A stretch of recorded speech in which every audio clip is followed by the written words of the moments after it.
What is up, family? We have another Patreon request. We got Dune. Dune. I like Dune. Dune 1 and Dune 2. I love them both. There's definitely a Dune 3 coming. You could count on that. Dune, and by the way, it was huge in the movies. The worst editor in the world, le pire éditeur au monde for Dune. Is this a spoof? I heard about this. I forgot the names, but they actually discussed this. And they were like, no, it'll never work. This idea is horrible. And then we all know what happened with Dune, right? Cette vidéo est sponsorisée par Holzkern. That's a long time ago. That wasn't for Dune 1 and Dune 2. I think, wasn't there another Dune before that? Anyway. Eh ben c'est pas rapide, hein. Et non. Vous avez rendez-vous quand, vous? Le 7 avril. Ah mais vous y êtes pris en avance, hein. C'est rien. Elle a rendez-vous le 2 juin, alors. D'accord. Et vous avez entendu parler de... Alors, moi non, mais... Un sac à merde. Voilà. Ah oui, j'ai entendu dire qu'il était particulier, oui. Ouais. Frank Herbert, d'ailleurs. D'accord. Hey, that's his name. That's his name, Frank Herbert. Ah bah, regardez, une radio. Mais n'allumez pas ça! Mais pourquoi pas? Parce qu'il faut attendre 1 minute! Pourquoi 1 minute? Parce que c'est comme ça! Écoutez, enfin, c'est la salle d'attente pour l'éditeur, pas pour la radio, c'est ridicule. Écoutez, au bout d'un moment, c'est pas moi qui décide. C'est qui décide? C'est Monsieur Bizarre au fond du couloir qui décide. Il y a un Monsieur Bizarre au fond du couloir? J'en sais rien, écoutez, on est d'accord que rien de ce qu'on fait ici n'est canon, là, on est... Ah non? Non! Ou peut-être que si, je ne sais pas. Je ne sais pas ce qu'on fait là, je ne sais pas. En attendant, c'est pas canon. On est bien d'accord, vous, hein? C'est pas canon. Bon, écoutez, c'est ridicule, maintenant j'allume la radio. Hein. Oui, ah ben, maintenant vous pouvez. Vous écoutez Lire FM, la radio du livre et des intés. Et tout de suite sur Lire FM, en exclusivité galactique, la... Did I hear city? Oh, we can't afford any of that. Even with 15% off, it's not enough. As that's it.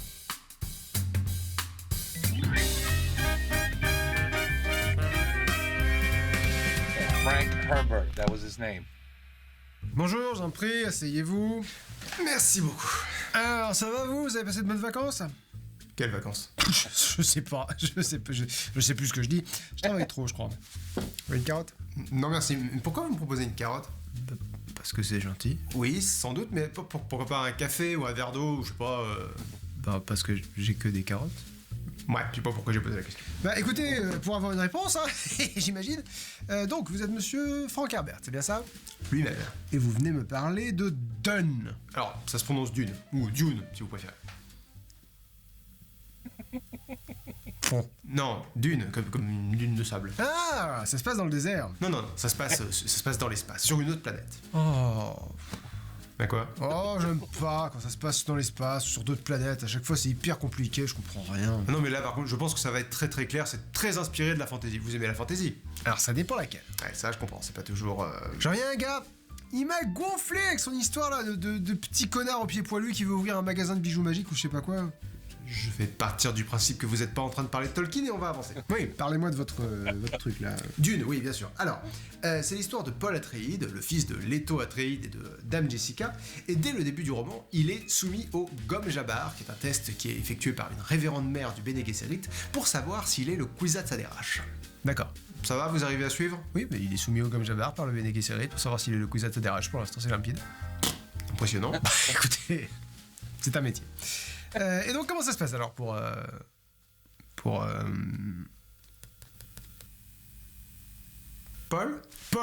Paul, c'est ça. Alors, le test n'est pas concluant, mais il faut dire aussi que Dame Jessica n'était pas censée avoir un fils. Le collectif du Bene Gesserit voulait qu'elle ait une fille pour qu'ensuite elle puisse rejoindre l'ordre. Bon, ça, on ne choisit pas. Moi-même, je voulais un petit garçon et... Oh, et je suis sûr que vous êtes très satisfait de votre petite fille. Ah non, j'ai pas de fille, non, j'ai rien du tout, je suis célibataire. D'accord. Mais donc, Paul est éduqué par l'élite du royaume, des hommes de son père, le roi Leto Atreides. Donc, c'est un excellent combattant au couteau, mais il a également des pouvoirs de contrôle du corps qui lui viennent de sa mère. Et il a aussi des pouvoirs de préscience. Et aussi, il peut contrôler les autres grâce au pouvoir de la voix. D'accord. Et c'est tout? Non, mais là, c'est parce que c'est le début, on est un peu sur la retenue. Oui, naturellement. Donc Leto Atréide aimerait que son fils devienne empereur un jour, et ça, l'empereur, ça lui plaît moyen. Donc il envoie la famille Atréide sur la planète Arrakis. Au bon lait de brebis. Et sur cette planète, qui est également surnommée Dune, parce qu'elle est entièrement désertique, c'est là qu'est produit l'épice. Tu vois, c'est en Chine. Non, c'est une planète. Ah, mais j'avais dit que je comprendrais rien. C'est une planète fictive. Bon, donc c'est pas la Chine. Non, la Chine n'est pas fictive. And it's not a planet Ouais, either. j'aurais pourtant juré. Mais c'est là-bas qu'ils font de l'épice, hein. Oui. Alors, l'épice, il ne s'agit pas d'épices culinaires. Oh là là, mais science-fiction de merde. Non, mais c'est simple.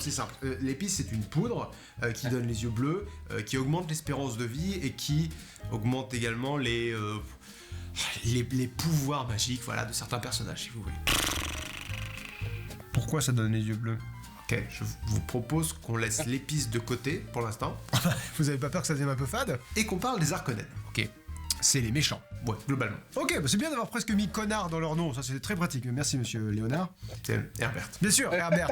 Léonard, mais bien sûr, Herbert, pardon. Donc les Harkonnen, c'est la famille qui régnait sur Arrakis avant l'arrivée des Atréides, avec notamment à leur tête le baron Vladimir Harkonnen. Ouais. Vous avez remarqué un truc? Vladimir, c'est jamais un prénom de gentil. Si, alors, il y a le vagabond dans En attendant Godot de Samuel Beckett. Jamais entendu parler. Quand même, Beckett, c'est un très célèbre dramaturge. Ah bah voilà, c'est ça, j'y connais rien en légumes. Non, dramaturge, c'est pas un légume. Pour moi, il y a deux types de légumes. Dramaturge, c'est une personne qui écrit Il des y a pièces de... les carottes et les légumes qui ne sont pas des carottes. Salsifis par exemple. Mais bon, donc le duc est trahi par son médecin Yue. Sapristi saucisse. Parce que le baron Harkonnen retient la femme de Yue en otage et il la fait torturer par son manta Peter de Vries. Et vous savez quoi? Je pourrais vous demander ce que c'est, un manta. Mais je sens que je vais rien comprendre. Bah, non, mais en fait, c'est assez simple. Ouais, enfin, ça fait 3 fois que vous me dites que c'est simple et que moi je comprends rien. Donc, si vous voulez m'expliquer ce que c'est un manta, vous me le faites en 2 mots maximum. Ordinateur humain? Comme c'est 3PO? Pas du tout. Ah putain de merde. Et en plus, on est en 64, ces 3PO n'existent pas. Oh ouais, doucement, hein, ça va, j'essaie de m'adapter, c'est pas évident. Mais vous vous en sortez super bien. Donc voilà, Yue trahit Leto Atréide, mais décide de l'utiliser pour tuer le baron. Il met une dent creuse dans sa bouche, remplie de gaz extrêmement toxiques. Et vous voyez, c'est là que j'ai un problème avec la science-fiction. C'est du gaz toxique dans une dent creuse. Oui. Qu'est-ce que c'est que ce bordel? Comme ça, le roi Leto pourra activer le gaz toxique en présence du baron Harkonnen. Et pourquoi pas de la TNT dans une fausse couille? Il se gratte et bam, plus de baron. Ah, bah, c'est moins classe quand même. D'accord, parce que la dent creuse, là par contre, c'est classe. Là. Et puis c'est important que ce soit classe. Non, mais surtout, c'est Fake- important que ce soit des moins fake efficace couilles. qu'une explosion parce que le baron Harkonnen s'en sort à un cheveu de sa vie. Alors que Peter de Vries, qui était à proximité, meurt. Oh là là, c'est un carnage. Et Yue aide Jessica et Paul à s'échapper. Et il s'échappe là encore de justesse en fonçant dans une tempête de sable à bord d'un véhicule volant que Paul parvient à faire voler grâce à ses dons. Oh bah oui, ça va être pratiquement omnipotent. Oui, j'imagine que ça retire un certain nombre d'épines d'un certain nombre d'endroits. Et dans le désert d'Arrakis, il tombe sur les 2 plus grands dangers de la planète. D'abord, les énormes vers des sables, vénérés comme des divinités par les autochtones de Dune. Enormous Excusez-moi, je vous interromps. sandworms. Quand vous dites Oui. vert, vous voulez dire... Oui, l'animal. Ah bah oui, parce que je me disais, je voyais un énorme gobelet rempli de sable. Je me suis dit, c'est complètement con. Ça, complètement con, j'ai l'impression que c'est pas mal votre domaine d'expertise. Quoi? Donc voilà, d'un côté, les vers des sables, et d'un autre côté, les redoutables Fremen, le peuple des sables. Comme les Tusken. N'existe toujours pas. Mais écoute, j'arrive pas à me projeter dans un monde où Star Wars n'existe pas. Voilà, je suis désolé. Surtout que les Fremen sont des êtres humains. C'est juste qu'ils vivent sur la planète Arrakis et se sont du coup adaptés à ces conditions de vie extrêmes. Et surtout, ils ne tolèrent pas la présence d'étrangers sur leur planète. C'est pas Fremen qui devrait s'appeler, mais... Frepen? Bah ça c'est une blague qui marche pas du tout, mais donc voilà, ils sont menacés par les Fremen C'est une et notamment blague par qui Stilgar, ne marche naïf pas du du tout. Sichtabre, avant qu'il ne voie en Paul surnommé Muad'Dib Lormadi. Ok, alors moi je veux bien continuer cette conversation en allemand si vous voulez, mais prévenez que je mette des sous-titres. En allemand. quelque chose. Oui, pardon, excusez-moi, je vais un peu vite. Les Fremen voient en Paul leur élu. D'accord. Donc le gars omnipotent, on est d'accord, c'est l'élu de 2 prophéties différentes. Oui, c'est un peu sur la retenue, mais là encore, c'est parce que c'est le premier tome, j'en garde un peu pour la suite. Je vois. Et on est d'accord que l'élu, là, le Kwisatz Haderach, le Lisan Al-Gaïb, le Mahdi des Fremen, enfin l'élu de toutes les prophéties, là, il s'appelle Paul. Oui. Genre Polo. Ouais, bon, il y a bien des élus qui s'appellent Harry, Luc, Thomas. Ok, vendu. Les anachronismes, on s'en fout donc. Hein. Ah bah ça me semble clair, oui. Formidable. Donc voilà, Paul, devenu Muad'Dib. Ce qui n'est pas un titre, mais juste un surnom. Oui, voilà, c'est une petite souris du désert. Ok, le mec, son surnom, c'est Petite Souris du désert. C'est genre le natif américain le moins intimidant de l'histoire. Et il prend comme concubine Shani, la prêtresse de la tribu qu'il a jadis vue en rêve. Oui, parce qu'il voit le It's making me want to watch the movie again. futur, entre autres. Ouais, en fait, pas encore. Mais alors, par contre, quand il va absorber l'eau de la vie plus tard, ce qui est strictement défendu aux hommes normalement, l'eau de la vie est une drogue qui décuple les pouvoirs. J'ai l'impression qu'on est un peu à fond sur les drogues qui décuplent les pouvoirs dans votre truc là. Normalement, absorber l'eau de la vie tue les hommes. Mais Paul, lui, survit. Oui, ça je me doute. Et là, il devient vraiment le Kwisatz-Haderach. Voilà, il peut voir le présent et l'avenir. Et donc voilà, et il sait que l'empereur a comploté avec les Harkonnen pour renverser les Atreides. Mais parallèlement, il comprend aussi que celui qui contrôle l'épice contrôle le monde. D'accord. On est sûr qu'on parle toujours pas de la Chine. Hein. Ouais, Non, toujours pas. Mais l'épice est une substance qui est nécessaire, qui est importante pour l'ensemble de l'univers et qui ne peut pas être synthétisée. Et elle n'est produite que sur Dune. Donc oui, voilà, le contrôle d'Arrakis donne un pouvoir énorme sur l'échiquier politique. Donc Muad'Dib regroupe tous les Fremen de Dune sous sa bannière. D'accord. Tous les gens des sables. Voilà. Mais ce ne sont plus que des gens des sables, on est d'accord. Ce sont des guerriers taillés pour exister dans des conditions de vie extrêmes. Et maintenant qu'ils sont organisés, ils peuvent sans aucun problème renverser les Harkonnen. Paul parvient même à assiéger l'empereur lui-même, Shaddam IV, qui était venu sur Arrakis précisément pour voir si les Harkonnen avaient bien repris le contrôle. Eh ouais, fallait pas venir faire caca chez Paul. Donc Shaddam IV, au pied du mur, doit abdiquer. Et Paul devient empereur galactique. Et c'est sa petite sœur Alia qui tue le baron Vladimir Harkonnen. Quelle petite. Comment ça, ces petites sœurs? Ah oui, alors ça c'est un autre truc, ça c'est un autre point dont je vous ai pas parlé, j'ai pas pris le temps de vous expliquer.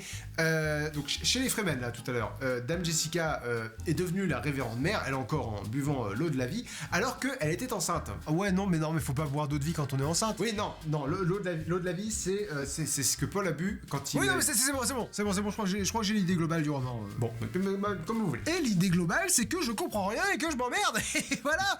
Donc, Raus, la sortie c'est par là. Foutez le camp de mon bureau. Anyway. And it became a huge monster hit.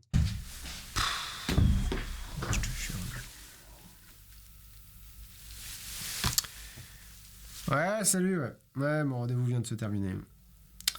Un Frankie Bébert. Excuse-moi, il y a un avion. Ouais, Frankie Bébert, ouais. Son roman, c'était... Alors, c'était un seul mot. C'était Paul, peut-être. Oh la la la la, Dune. Oui, comme les sandwichs, oui. Ouais. Non, mais je sais pas ce que... Paul like the sandwiches? Quoi? Peut-être... Oui, comme les sandwichs, oui. Bon. Ouais. Non, mais je sais pas ce qu'ils ont. Je sais pas ce qu'ils ont cette année, là, entre le pain le mois dernier, là, les épices ce mois-ci, Mais même pas, non, ça se passe en Chine, il y a une souris... Non, mais la SF, pour ça, c'est le bordel. Hein. La SF, c'est... Non, mais c'est pour ça, c'est sûr, ça marchera jamais. Voilà, that's the one. 59 ans plus tard. Merci à tous d'avoir regardé cette vidéo. Mettez un pouce bleu et abonnez-vous si elle vous a plu. Oh, oui, très bien. Un remerciement particulier à mes Plectrions That's a good reenactment. de niveau 3 et plus sur Patreon. I don't think he was there though, because I think that conversation was with the first Dune, which I think was in 19. Well, he just said it, 59 years old. So 59 years old. Shit, what kind of math is that? 59, 1960 something, 50, 60. 50. Well, I don't know when this video was made, but I think it was like in his 60s. Patreon en 2023 comme Myriam Siko, Abigail Tillman, Tiermé 28 et Tanguy. Vous pouvez retrouver Dune, le premier tome de l'une des sagas les plus importantes de l'histoire de la science-fiction, dans une librairie près de chez vous en utilisant le lien dans la description. Quant à moi, je vous souhaite une très bonne fin de journée. The second one was amazing. Et à la prochaine. Ciao! Ciao. Something at the end? No. Okay, ben voilà the full explanation of Dune, and then how the director would have saw it, or whoever decides. I don't even know how that works. Somebody feeds a story to who? To, I would think, a director, and he's the one who decides. Nah, this is gonna be stupid, or I'm not doing it. Right? Or is it like a publisher who then hires? No, it doesn't work that way. I don't think it works that way. He doesn't hire the director and says, "Okay, make this movie for me." Look, I don't know. I don't work for Hollywood. I don't know exactly know how it works. But anyway, he explained it perfectly and clearly. Let's call him the director. Had absolutely no idea of what this movie would have been, should have been, could have been, because he just shot the shit down immediately. Immediately. I mean, I guess if you explain the movie, it would. I mean, I don't know. I guess you got to envision it because maybe I could understand somebody going, what? Yeah, big worms. In the sand. Yeah, yeah. They're like, you know what I mean? But I don't know. But anyway, clearly, big mistake because Dune and Dune 2 were amazing, and we're all waiting for Dune 3 now. Anyway, there you have it. Dune, le pire éditeur du monde. Sorry, au monde. Et voilà. My eyes are terrible. Man, I saw a deux. Anyway, take care. Peace out. À la prochaine.